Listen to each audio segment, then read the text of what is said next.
आप सभी के चरणों में मेरा सेवा जुहार हो। ग्राम देवगरा की इस पावन धरा को मैं सेवा नतमस्तक प्रणाम करता हूँ। साथियों, आप लोगों के बीच मुझे बोलने का मौका मिला, इसके लिए मैं आयोजन कमेटी को बहुत बहुत धन्यवाद देता हूँ।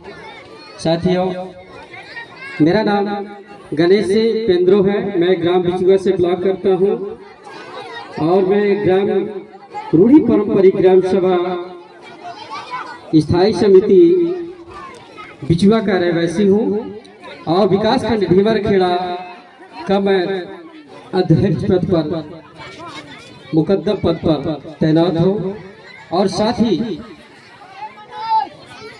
आपके राष्ट्रीय आदिवासी एकता परिषद के माध्यम से कटनी जिले का मैं जिला अध्यक्ष के रूप में अभी वर्तमान में कार्य कर रहा हूँ। तो साथियों, और अपने ब्रजेश परस्ते जी को बहुत बहुत धन्यवाद, जो कि मुझे देवडोंगरा ग्राम में आमंत्रित किया, और आयोजक कमेटी को भी बहुत बहुत धन्यवाद दे रहा हूँ। तो चलिए मैं अपनी बातों को शुरू कर रहा हूँ। समस्त मातृशक्ति पितृशक्ति मेरी बातों को गौर से सुनेंगे और उस पर ध्यान देंगे। मैं आपके जीवन की अमूल्य चीजें बताना चाहूँगा। आप अपनी रोटी बेटी माटी को कैसे बचा सकते हैं, कैसे संरक्षण कर सकते हैं। देखिए, आज विकास के नाम पे आपकी जल जंगल जमीन लूटी जा रही है, इस विषय में मैं बात रखूंगा। तो सबसे पहले धन्य धन्य वह देश, धन्य धन्य वह देश जहाँ आदित्य नहीं है मुर्दा वह देश जहाँ साहित्य नहीं है। कहने का मतलब ये है, यह समूह पूर्ण भारतवर्ष एक धर्म प्रधान देश है।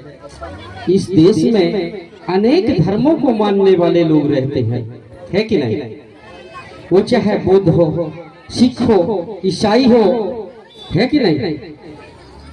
कोई भी समुदाय का व्यक्ति हो, कोई भी धर्म का व्यक्ति हो, इस भारतवर्ष में उसको सम्मान मिलता है कि नहीं मिलता? सभी धर्मों को मानने की आजादी देने वाला हमारा इस देश का कॉन्स्टिट्यूशन माने संविधान, है कि नहीं? कौन रक्षा करता है धर्म की? संविधान रक्षा करता है। तो संविधान बड़ा है या ग्रंथ?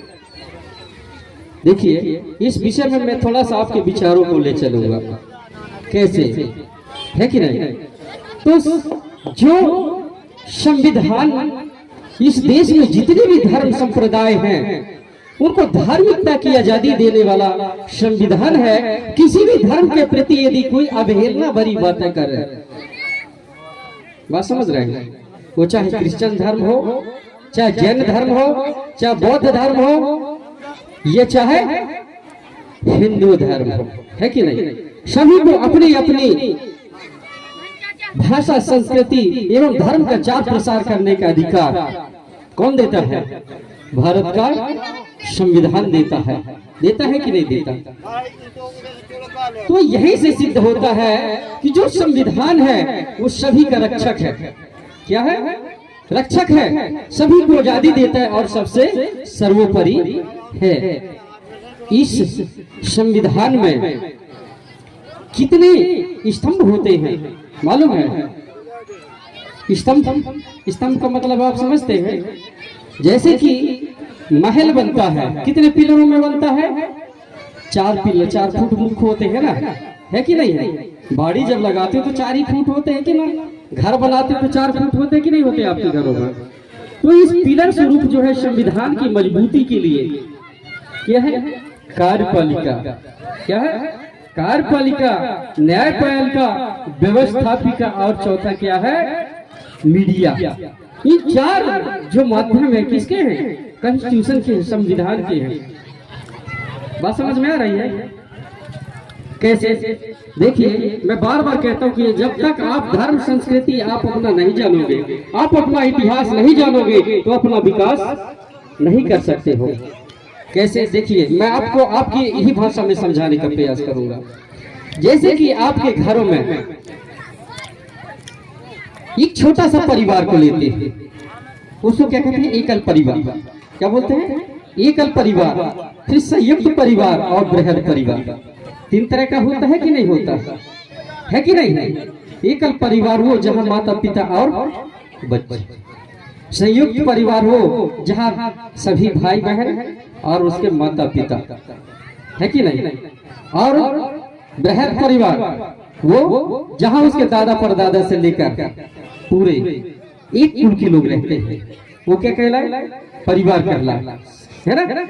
बृहद परिवार कहलाए। और जब ये सभी परिवार, सभी कुटुंब कबीला, चाहे वो बौद्ध सिख ईसाई पारसी जैन, सभी जहां एक होते हैं, जिस मंच में एक हो जाए उसको क्या बोला जाता है? समाज। क्या बोलते हैं? समाज। किसी एक को हम समाज नहीं कह सकते। कह सकते क्या? किसी एक की विशेषता सभी के बगैर अधूरा है कि नहीं? तो जब सभी समुदाय मिलते हैं तो क्या बनता है? समाज बनता है। बनता है कि नहीं? कैसे? इसकी व्यवस्था हमारे शंभू ने बनाई, पहाड़ी पारी लिंगों ने बनाई। बनाई कि नहीं बनाई? जैसे कि अभी हमारे पुणे में चल रहे थे, पुणे में हमारे गुरुजी ने बताया होगा आप लोगों को, है ना, कि पहले जो आपके बुजुर्ग थे कहाँ रहते थे? गुफा में रहते थे, है ना, जिसको क्या कहा गया? कोयतुर कहा गया। पहले मैं आपकी विशेषता बता दूं, इसके बाद आपकी हिस्ट्री पे ले जाऊंगा, तब आपको समझ में आएगा। तो घर जो है एक छोटा सा घर, उसके न्याय मूर्ति कौन है? माता पिता। कौन है? न्याय मूर्ति त्रिशूल सदरी, माता पिता और गुरु, है कि नहीं? माता पिता और गुरु यही तीन न्याय मूर्ति है। इन तीनों का करो सम्मान, नहीं है कोई देवता, ये तीनों भगवान, है कि नहीं? तो जो माता पिता और गुरु हैं, ये आपके क्या है? मार्गदर्शक है। क्या है? मार्गदर्शक है, न्याय मूर्ति है। ये कभी आपको गलत रास्ता, गलत मार्ग, गलत शिक्षा, गलत नीति नहीं दे सकते। दे सकते हैं क्या? नहीं कि दे सकते। इसीलिए है अपने घर में औरतों को, किसको? औरतों को माता पिता और अपने पति का सम्मान करना चाहिए। किसका सम्मान करना चाहिए? माता पिता और पति का, है कि नहीं? सर्वोच्च ध्यान रखना चाहिए। ठीक इसी प्रकार पुत्र को सास ससुर और माता पिता, है कि नहीं? एक दूसरे की पूरक है ना भाई, है कि नहीं? तो ये जो न्याय की व्यवस्था है, त्रिशूल सदरी का मार्ग आपकी संस्कृतियों से शुरू होता है। आप अच्छा करोगे तो पुत्र मतलब बाप जो है अच्छा रास्ता बताएगा, गलत करोगे तो कहेगा ये गलत रास्ता है, इस रास्ते से मत जाओ, इस रास्ते से चलो। तो कौन बताता है घर में न्याय? आपके माता पिता और गोटुल जाते हो तो गुरु, है कि नहीं? गोटुल वानप्रस्थ आश्रम है ना, आश्रम होते थे ना, वानप्रस्थ आश्रम, गृहस्थ आश्रम, है ना। ऐसा करके जो आश्रम होते थे, गोटुल होते थे, वहां शिक्षा दीक्षा का काम होता था कि नहीं? तो इसलिए मैं इन बातों को बतला रहा हूँ जो त्रिन्याय मूर्ति है। जब तक आप अपने घर की व्यवस्था नहीं समझोगे, कुछ नहीं समझोगे। आपके घर में बच्चा पैदा होता है, आपके संस्कार कितने मनाए जाते हैं? 3। कितने? 3। त्रिशूल सदरी का ज्ञान रखने वाला कौन था? हमारा शंभू था। कौन था? शंभू था, जो वर्तमान भूत और भविष्य की चिंता करने वाला हो, वो शंभू कहलाता है। वो मुखिया कहलाता है कि इसका बच्चे का वर्तमान कैसा होगा, इसका भूत कैसा था, इसके भविष्य के लिए क्या करना होगा, ये चिंता करने वाला कौन? वो ये मुखिया होता है ना, शंभू। जैसे कि बच्चे का पैदाइश होता है, मैं पूरी हिस्ट्री बतलाऊंगा, मुझे बहुत समय लगता है, लेकिन एक ही चीज बतलाऊंगा, तब जाकर के आप कॉन्स्टिट्यूशन को समझ पाएंगे। यदि आप रूढ़ी प्रथा को नहीं समझ पाए तो आप संविधान को नहीं समझ पाएंगे। बात समझ में आई? क्योंकि जुडिशियल और नॉन जुडिशियल सिस्टम ही संविधान है कि नहीं? जुडिशियल वो जो मानव द्वारा निर्मित कानून, वो क्या है? जुडिशियल सिस्टम है। और जो नॉन जुडिशियल वो जो प्राकृतिक निर्मित कानून, भू आपदा प्रबंधन कानून, है ना। प्राकृतिक निर्मित कानून जो है वो किस पे लगता है? आदिवासियों पे लगता है। और नॉन जुडिशियल कानून आदिवासियों पे नहीं लगता। ये सारे सिस्टम को मैं बतलाऊंगा आप सभी को। तो जो घर की व्यवस्था होती है ना, तो यहाँ से न्याय, इसी को डॉक्टर भीमराव अम्बेडकर इसी समुदाय से आता था। कौन से? एससी, एसटी, ओबीसी, ये तीनों माइनॉरिटी के लोग जो है क्या कहलाते हैं? गोंड कहलाते हैं। क्या कहलाते हैं? गोंड कहलाते हैं। कहलाते हैं कि नहीं? कैसे? क्योंकि इनमें कुल व्यवस्था होती है, तो ऑटोमेटिक सिस्टम होता है कि नहीं? गोत्र आप जानते हैं, जैसे मरकाम है, सयाम है, तिलगाम है ना, है कि नहीं? इरपाची है, इरवाती है, परस्ते है, परासर है, परतोती है कि नहीं? है कि नहीं? इनके कुल गोत्र जो सिस्टम होते हैं, एक जीवों पे पंछी, एक जीव, एक वृक्ष होता है ना, टोटम होता है कि नहीं? जैसे कि क्या बोलते हैं? तेकाम का टोटम क्या है? सगौन का झाड़, वो सगौन की रक्षा करता है कि नहीं? इसी प्रकार मरकाम का मरकाम आम का झाड़ है कि नहीं? पिंदरों का क्या है? सरई का झाड़। इस प्रकार जो है टोटम सिस्टम आधारित समाज है कि नहीं? वो टोटम किस में होता है? जैसे देखिए गोंडों में जो है मरावी है ना, इरेती, जैसे जो मैंने बताया, ये गोत्र होते हैं। ये ठीक इसी प्रकार एससी में भी होते हैं कि नहीं? हैं? होते हैं ना, कोई कमरहा है, कोई कैसा करके होते हैं। और जैसे कि एक और जो होते हैं तीली, जिसको कहते हैं, इनके में भी एक बैल वाले, 2 बैल वाले टोटम होते हैं कि नहीं होते हैं? तो सभी में जो है टोटम है, और टोटम आधारित समाज ही कौन समाज है? गोंड समाज है। बिगड़ टोटम के शादी ब्याह नहीं होता क्या? भाई बहन सगा एक खून के विवाह हो जाते? नहीं होता ना। सम और विषम में विवाह होता है। किसमें? सम और विषम, है कि नहीं? जैसे कि 1, 3, 5, 7, ये क्या है? विषम है। और सम क्या है? 2, 4, 6, ये क्या है? सम है। तो सम में नहीं होगा, सम और विषम में विवाह होता है कि नहीं? इनके साथ सगा होते। ये सिस्टम तो हमारे गुरु जी ने बता चुका होगा आपको। तो सम और विषम में विवाह होता है। ये एक न्यायिक व्यवस्था है। पहले जो हमारे लोग थे, गुरु पहाड़ी पारिलिंगों की व्यवस्था के पूर्व के जो लोग थे, कैसे जीवन जीते थे? सहज बुद्धि का प्राणी जिस प्रकार जीवन जीते थे। सहज बुद्धि और विवेकशील बुद्धि, 2 तरह के नस्ल थे।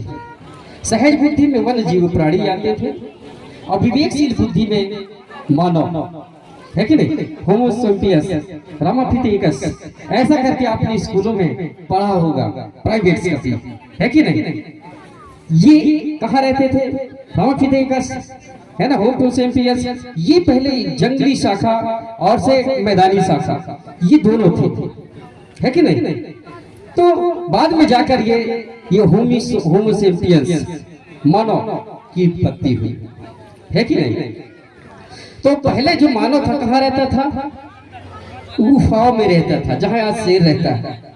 कहाँ रहता था? गुफाओं में। क्यों रहता था? उसकी वजह है कि हाँ, उस समय बहुत जानवर थे, तो अपनी सुरक्षा वो कहाँ महसूस करता था? गुफा में। जानवरों से बचत के लिए, अपने आप को बचाने के लिए गुफाओं में रहता था, है कि नहीं? खंडरों में रहता था। ठीक उस प्रकार जिस प्रकार माँ की गर्भ में बच्चा अपने आप को, किसको? अपने आप को सुरक्षित महसूस करता है कि नहीं करता? 9 महीने बड़े ही सुख सुविधा में पलता बढ़ता है कि नहीं? तो ठीक इसी प्रकार अपने आप को सुख सुविधा में रखने के लिए हमारा समाज जो है कहाँ रहता था? गुफा में रहता था। इसलिए हमारे समाज को क्या कहा गया? कोयतुर। क्या कहा गया? आदिवासी समाज को कोयतुर। क्योंकि कोया का मतलब होता है महुए का फूल, कोया का मतलब होता है आधार, कोया का माँ का गर्भ या कोख, माँ का गर्भ या कोख से पैदा लेने वाला जीव, है कि नहीं? माँ की गर्भ से पैदा होने वाला जीव, गुफाओं में रहने वाला और महुआ के फूल को खाकर जीवन यापन करने वाला समुदाय कौन है? कोयतुर है। क्या है? कोयतुर। इसीलिए पहले क्या कहा गया इस देश को, इस एशिया महाद्वीप को? कोयामुरी द्वीप। क्या कहा गया? इस समुदाय के रहवास के कारण पहले ये गुफाओं से निकल करके समूह में रहना शुरू किया, गंडोला बनाकर, है कि नहीं? 4 से 5 लोगों का एक गंडोला, एक टोली बना करके समूहों में रहना शुरू किया ना। कस्बों, विदेशियों ने उनको क्या नाम दिया? कबीला नाम दिया, कस्बा, है ना। तो कस्बों बनाकर रहने लगा। कस्बों से फिर नारगंड व्यवस्थाएं आई, नारगंड से कोटगंड व्यवस्थाएं आई, कोटगंड व्यवस्था से जो है 33 कोट, तब 33 कोट जाकर के एक कोई की उपाधि होती, एक शंभू की उपाधि होती। बात समझ रहे हैं? बामन परंगना मिलकर के एक किसका निर्माण करते हैं? गढ़ का, है कि नहीं? ये 57 परंगना मिलकर एक गढ़ का निर्माण करते हैं।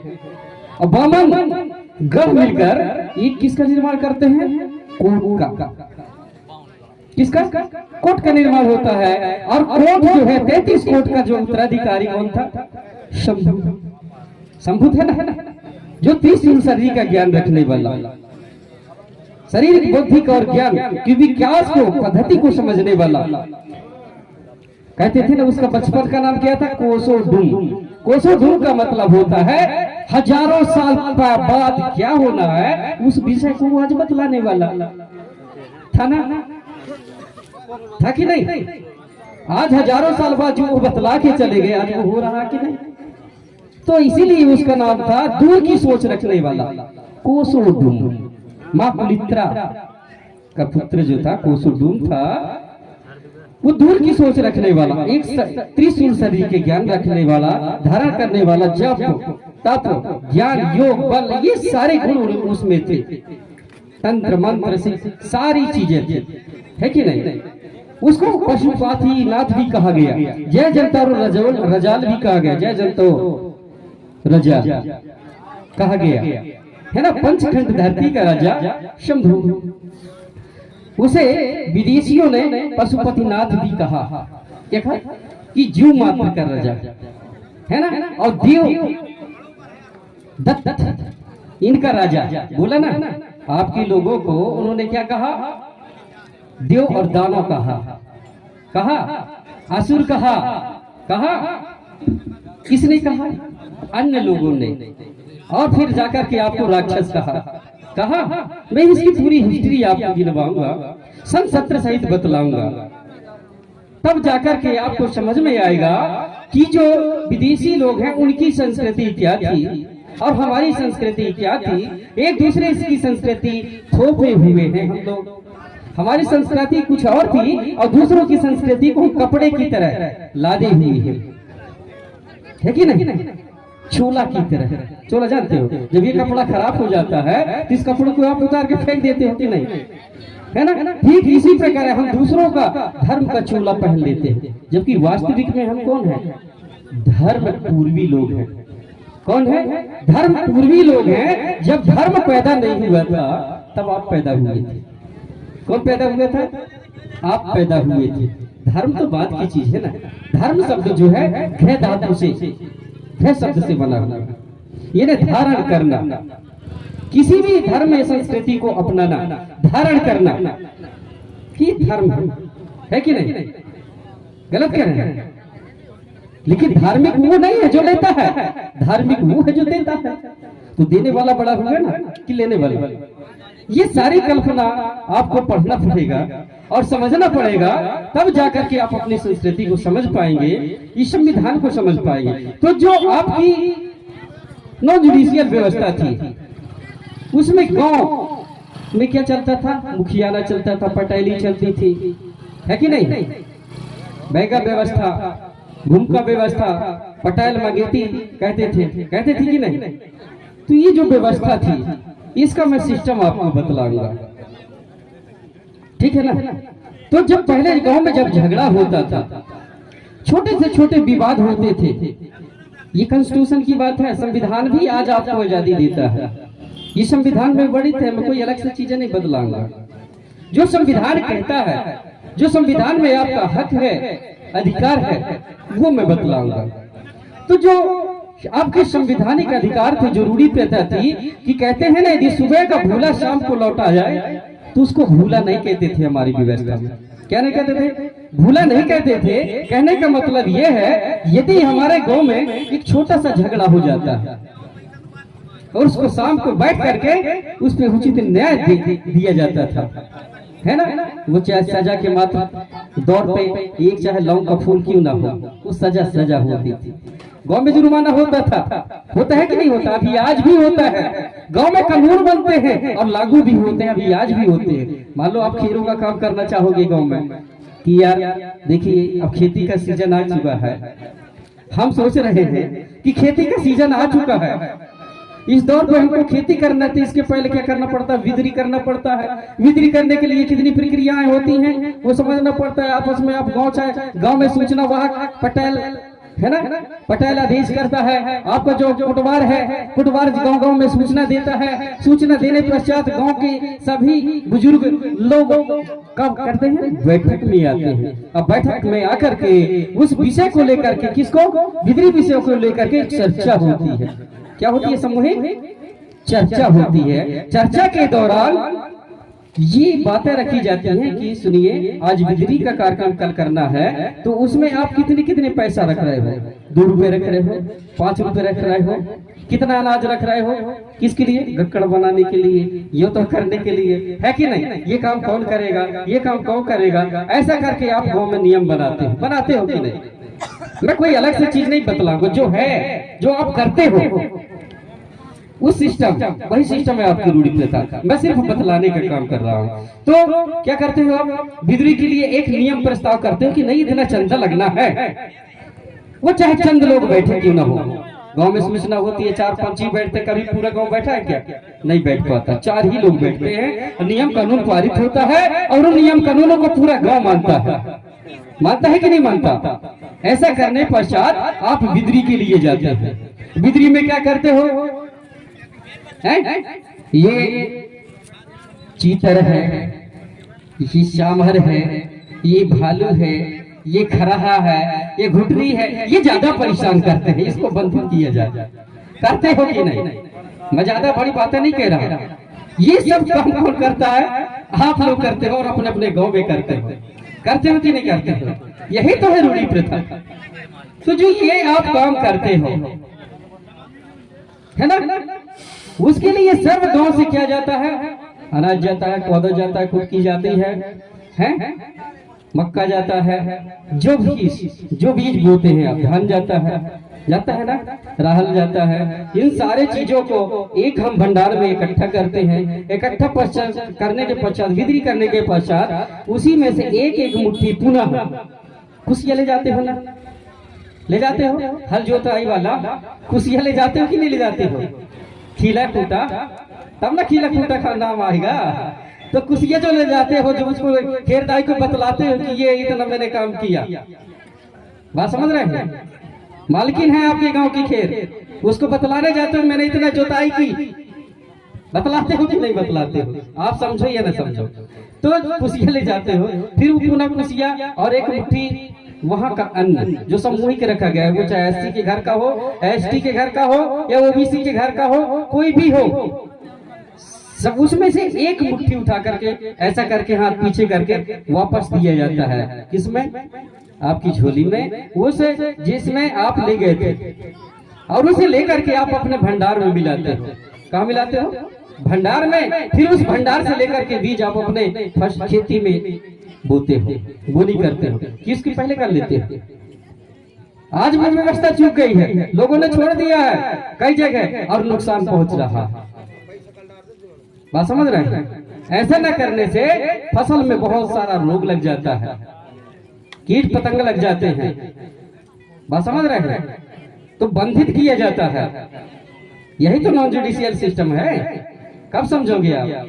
तो ये चीजें जब हम छोड़ देते हैं तो नफा नुकसान का सामना करना पड़ता है। ये खीरोदाई की व्यवस्था में होता है कि नहीं? तो मैंने कानून की बात की थी, तो कानून आपके गांव में बनता है। इसी प्रकार छोटे छोटे झगड़ा होते हैं गांव में। मान लो एक बच्चा बच्ची के साथ अपवाद का झगड़ा हो गया, समाज उसको सजा जुर्माना देता है कि नहीं देता है? सजा के तौर पे क्या करता है? ये कि एक तरफ का मुछ मुड़ा देता है, या कि गंजा करके चप्पल पहरा के सारे गांव में घुमाता है। घुमाता कि नहीं घुमाता? यदि हमको मुंडन करके गांव में घुमाया जाए हैं और इसको हमारे लोग कहें कि नहीं ये हमारा धर्म है, तो क्या आप मानोगे? नहीं मान सकते ना। सजा तो सजा होती है मेरे भाई, है वो परंपरा कैसे हो जाएगी? तो ऐसी सारी बहुत सी चीजें हैं जिसको आपको समझना है। जब आप इन चीजों को समझ जाएंगे, जब आप इन चीजों को समझ जाएंगे तो नॉन जुडिशियल सिस्टम को आप समझ जाएंगे। जैसे आपके घरों में बच्चा पैदा हुआ, आज भी आप उसको क्या करते हो? बच्चा जब जो बच्चे की जो माँ है वो प्रेगनेंसी में होती है, किस में होती है? प्रेगनेंसी की दौर पे होती है। तब भी हम क्या करते हैं? अनाज लेते हैं। जैसे पीड़ा उठता है तब हम अनाज लेते हैं, अनाज को अपने कुल देवी देवताओं को आवाहन करते हैं, आमंत्रित करते हैं। आज उसको विज्ञान भी करता है, ये कोई मजाक का विषय नहीं है। हम आवाहन करते हैं, हे दाई, हे दाऊ, जो भी घर के देवालय के हैं आपके पुरखा, उनको आवाहन करते हैं और उस चावल को अलग अलग खंड में बांटते हैं कि एक खंडा का द्विखंडा हो जाए। करते हो कि नहीं करते हो? करते हो ना? ये माताओं को अच्छी तरह से पता है, आप शायद ध्यान न दिए होंगे कभी, है ना? तो एक खंडा का दो खंडा है कि नहीं? माँ की ममता के आंचल से बच्चा पैदा होता है, एक खंडा का दो खंडा मतलब उसी शरीर का एक और अंश आता है कि नहीं? तो ये कौन सी व्यवस्था है? नॉन जुडिशियल सिस्टम है। और उसके बाद क्या करते हो? नारा गाड़ने का काम किया जाता है। कौन गाड़ता है? मात्र शक्तियां गाड़ती है। कहाँ गाड़ती है? जहाँ पे बच्चे का जन्म होता है, नार पे, गांव में। और उस नारा गाड़ने के कारण ही नारगंड व्यवस्था आई। माला नर नगर गांव शहरों का निर्माण हुआ। लेकिन आप भूल गए, छोटा सा झगड़ा हुआ आपस में, हैं? तेरे बाप का नारा गड़ा है क्या? कहते हो कि नहीं कहते हो? है तेरा नारा गड़ा है तो इस यहाँ की बात करता है, होता है कि नहीं होता?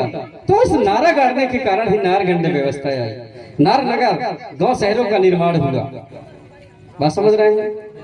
तो ये आपके सिस्टम है ना? जन्म होने के बाद नारा गड़ाई का काम मात्र शक्तियां करती हैं, है ना?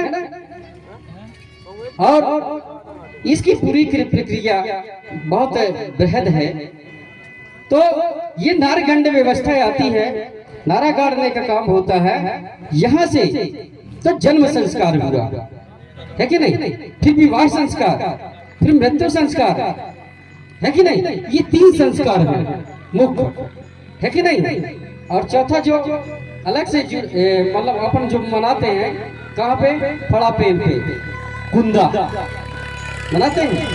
तो इन चारों माध्यमों से हमारा जो सिस्टम है, सामाजिक जीवन चलता है कि नहीं चलता है?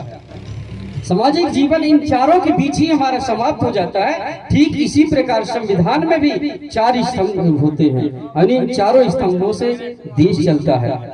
तो लगता है मेरी बातें समाज के लोगों को पसंद नहीं आई, ऐसा मुझे ज्ञात होता है।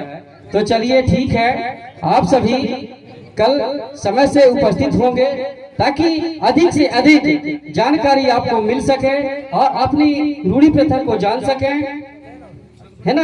रूढ़ी प्रथा को जान सकें, आप अपनी बेटियों की इज्जत, माताओं की इज्जत, यहाँ तक कि जल जंगल जमीन और धरती को बचा सकें। ये सारी व्यवस्था मैं बतलाने का काम करूंगा और सिखाने का भी प्रयास करूंगा। यदि आप समय से आएंगे और मुझे सामने मंच में दिखेंगे तो मुझे भी उत्सुकता बढ़ेगी कि आपको बहुत सारा ज्ञान दूं। यदि आप मंच पे नहीं आएंगे तो मेरा भी मनोबल घटेगा। तो चलिए इन्हीं शब्दों के साथ मैं अपनी वाणी को विराम करता हूँ। शिवा जोहार, धन्यवाद।